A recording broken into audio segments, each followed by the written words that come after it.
In this video, I will show you exactly how to connect the powerful DeepSeek version 3.2 model to your Janitor AI account so you can enjoy enhanced roleplay and smarter interactions.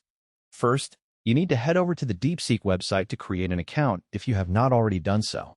Once you are logged in, navigate directly to the API settings section to generate a unique API key.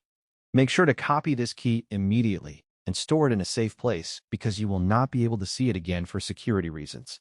Now, open up Janitor AI and log into your profile. Look for the API settings button, which is typically found within a chat interface or under your user settings. Once the menu opens, click on the API link and select the Open AI Compatible option from the drop-down menu. This is the crucial step that allows external models to communicate with Janitor. In the base URL field, you must enter the official DeepSeek API web address. After that, paste the secret API key you copied earlier into the designated key field.